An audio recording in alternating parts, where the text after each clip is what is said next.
आश्रम ना ज्वाइन कर लेता। पर आपको क्या लगता है यह आश्रम नहीं है? अगर भगवान की स्वेच्छा से कोई रिश्ता साकार हो तो कम नहीं है वैकुंठ से वो।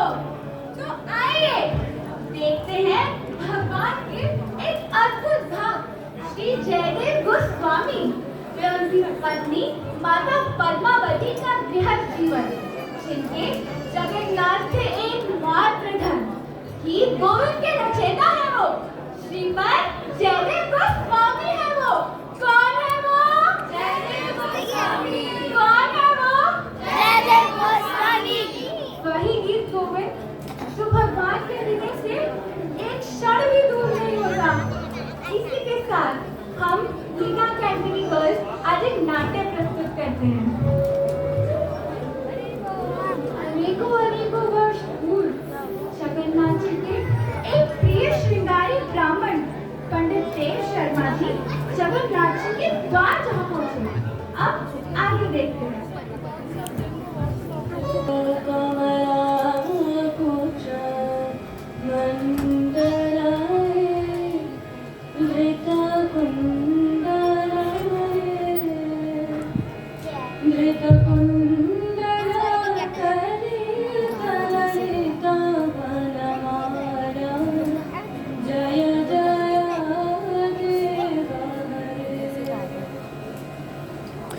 Side.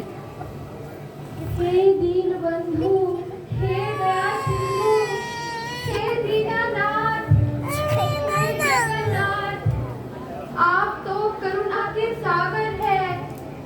मैंने आपसे कभी कुछ नहीं मांगा, परंतु आज पहली बार ये तुच्छ सेवक अपनी मन की व्यथा लेकर आपके द्वार आया है। हे दयानिधि, आप तो अंतर्यामी हैं।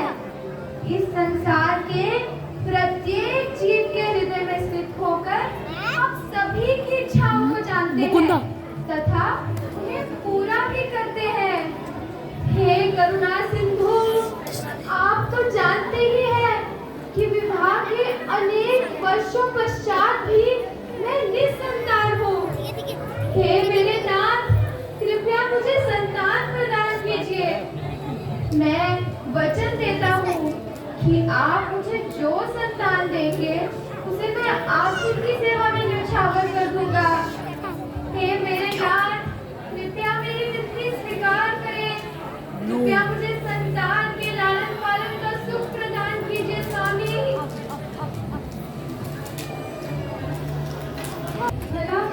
जगन्नाथ जी प्रिय भक्त की पुकार कैसे ना सुनते। कुछ ही महीनों पश्चात पंडित देव शर्मा के जीवन में खुशियों का ठिकाना न रहा। एक सुकोमल कन्या का जन्म जो हुआ,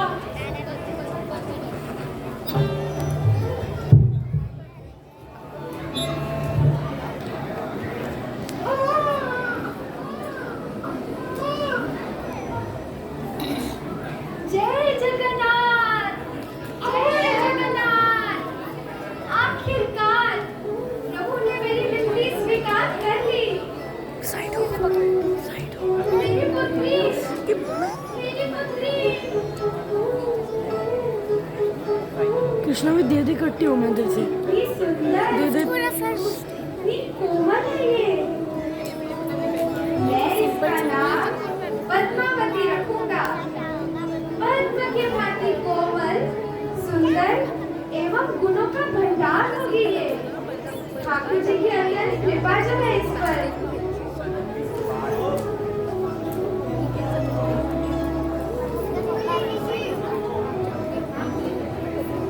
परंतु मैंने तो सोचा था कि अगर पुत्र होता तो मैं उसे फुल टाइम ब्रह्मचारी बना देता। वैसे भी ये शादी बर्बादी में क्या ही रखा है।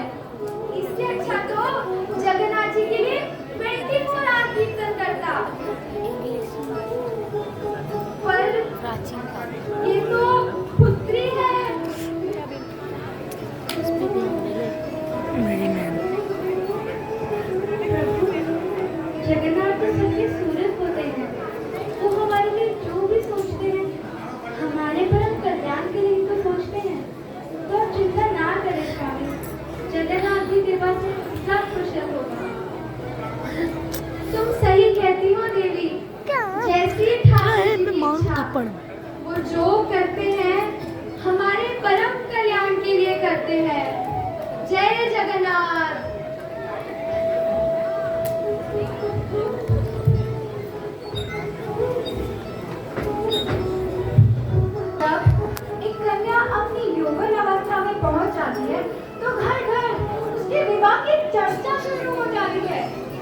प्रकार जब माता पद्मावती अपने गृहस्थ जीवन अपने यौवनावस्था में पहुंच गई तो उनके माता पिता उनके विवाह की चर्चा करने लगे।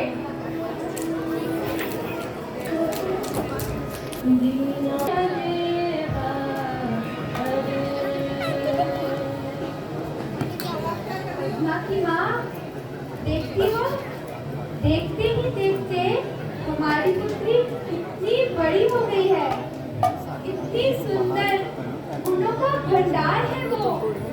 इसके लिए हम योग्य वर कहाँ से ढूंढेंगे? आप ठीक कहते हैं स्वामी, हमारी पुत्री कृष्णा भी देवी, तुम तो जानती ही हो कि हम एक ब्राह्मण परिवार के हैं और हमारा निर्वाह तो ठाकुर जी की सेवा से ही चलता है। हम पूरी तरह से ठाकुर जी पर आश्रित हैं। विवाह कार्य संपन्न करने के लिए तो अत्यधिक लक्ष्मी की आवश्यकता होती है। ये कैसे संभव होगा?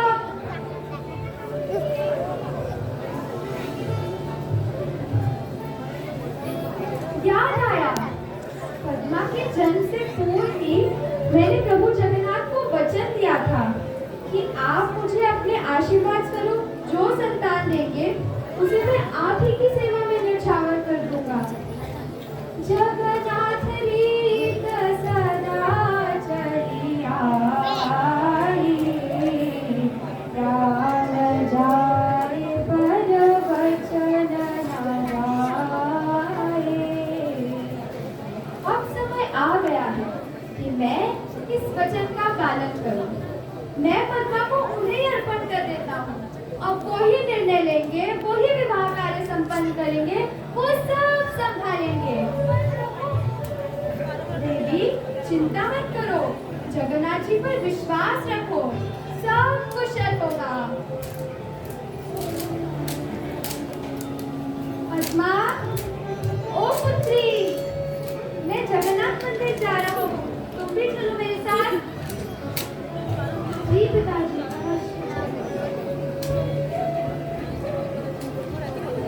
जगन्नाथ मंदिर में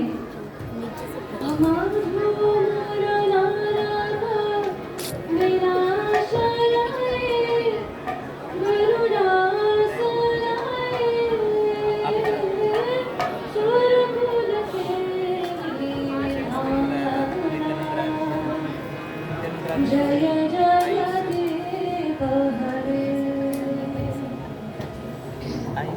हे जगन्नाथ, मेरी इच्छा के फल स्वरूप आपने मुझे इतनी गुणवती और सुशील कन्या का पिता बनाया। अपने सामर्थ्य अनुसार मैंने इसका पालन पोषण किया, परंतु सत्य तो ये है स्वामी कि आप ही सभी के वास्तविक पिता हैं, आप ही सभी के पालनहार हैं। पिता नमस्ते जगतो, माता धाता पितामह। अब मैं पद्मा को आप ही के चरणों में न्यौछावर कर रहा हूँ।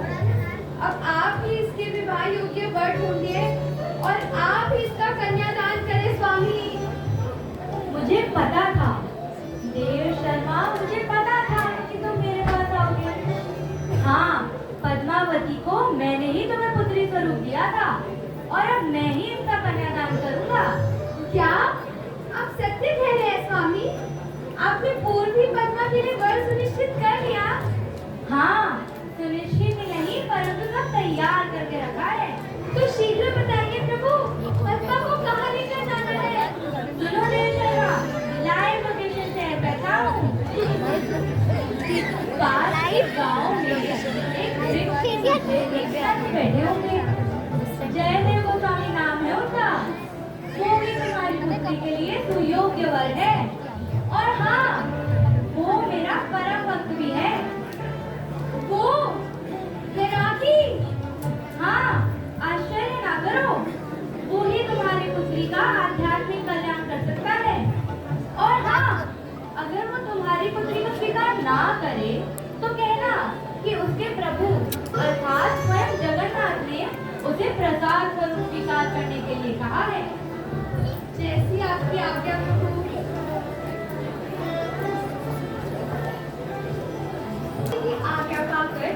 पंडित देव शर्मा पद्मावती जी के साथ निर्धारित स्थान पर पहुंचते हैं। गर्मी में तो और स्कूल के साथ करता है काल गर्मी हो गई। प्रभु जी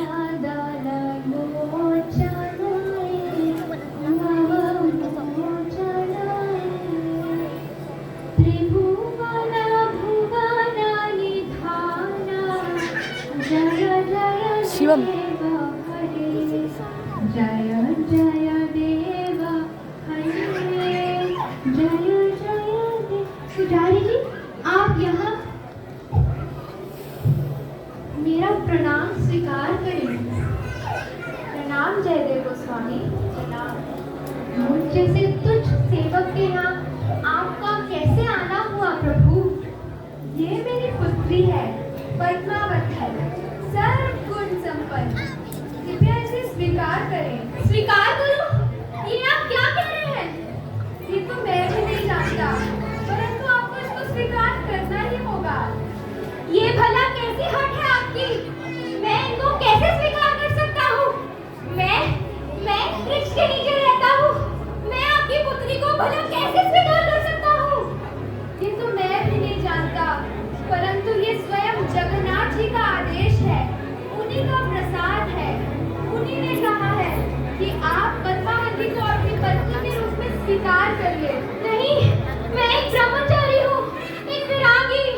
मेरा ब्रह्मचर्य का व्रत टूट जाएगा।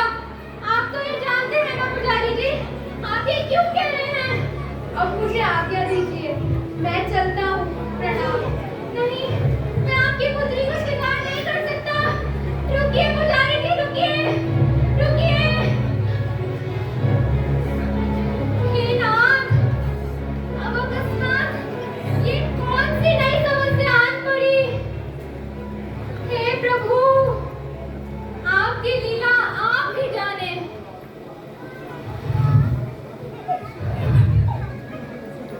देवी, आप मुझे जहाँ बोलेंगी मैं आदर पूर्वक आपको वहाँ छोड़ आऊंगा, परंतु ये विवाह की आशा आप मुझसे कदापि ना रखिएगा। प्रभु, ये आप क्या कर रहे हैं? अपने पिताजी के साथ जगन्नाथ जी के पास गए थे। साक्षात मेरे सामने उन्होंने आपका नाम बताकर आपकी ही दासी के रूप में भेजा है यहाँ। मैंने खुद उनके मुख से ये वाणी सुनी है, तो आप मुझे क्यों स्वीकार नहीं कर रहे हैं? अब आप ही मेरे पति है, मेरे स्वामी। अब आप मेरे सर्वस्व हैं। आप मुझे स्वीकार कर लीजिए। अगर आपने मुझे स्वीकार नहीं किया तो यही मैं आपके चरणों में अपने प्राण दिया। क्या बोल रहे हैं? ये संभव है ना? मेरे पास विश्राम के लिए उपयुक्त स्थान, ना भरण पोषण के लिए निश्चित धन। मैं तो स्वयं इस वृक्ष के नीचे रहता हूँ। मैं आपको कैसे स्वीकार कर सकता हूँ देवी? आप ऐसी व्यर्थ चिंताएं क्यों करते हैं स्वामी? आप तो जगन्नाथ जी के प्रिय भक्त हैं, वो ही आपका पोषण करते हैं। और आप मेरा विश्वास करें, मैं भी उसी में संतुष्ट रहूंगी। जिस स्थिति में आप मुझे रखेंगे, मैं उस स्थिति में प्रसन्नता पूर्वक रहूंगी। अब मैंने आपको जगन्नाथ जी के आदेश से स्वीकार कर लिया है। अब आप भी मुझे स्वीकार करें स्वामी, और मुझे अपने चरणों की दासी के रूप में रख लीजिए। अगर आपने मुझे स्वीकार नहीं किया तो फिर क्या होगा? अब हे नाथ, हे जगन्नाथ, अगर आपकी इस तुच्छ सेवक के लिए यही आज्ञा है प्रभु, अगर आपका यही आदेश है, तो आपका आदेश शिरोधार्य है। मैं क्या ही कुछ कर सकता हूँ नाथ। पद्मावती, अगर मेरे प्रभु यही चाहते हैं तो ठीक है, मैं आपको स्वीकार करता हूँ।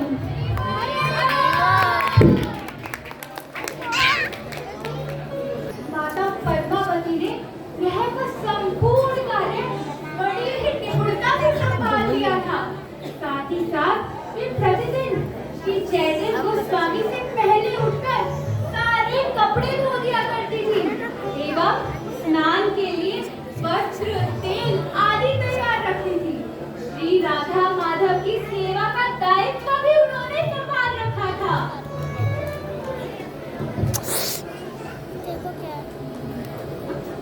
हाँ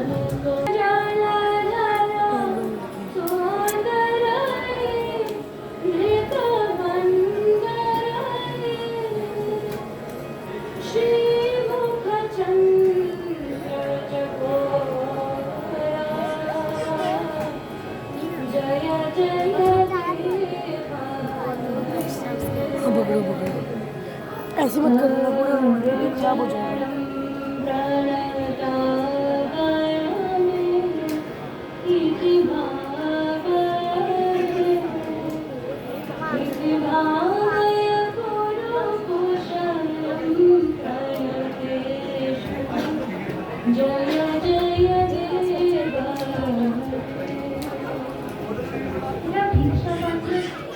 पद्मा, मेरा भिक्षा पात्र कहाँ है? मुझे विलंब हो रहा है। पद्मा, स्वामी, आपका भिक्षा पात्र तो ये रहा, परंतु आप ये सब व्यर्थ चिंताएं क्यों कर रहे हैं? मैं हूं ना, मैं जाऊंगी भिक्षा करने। ठीक है। पद्मा, तो सच में जगन्नाथ जी का एक विशेष भेंट है। जिन सब कार्यों में उलझकर मैं अपनी ये विशेष सेवा पूर्ण नहीं कर पा रहा था, आज वो सभी कार्य पद्मावती ने संभाल लिए। इस गीत गोविंद के पूर्ण होने के पीछे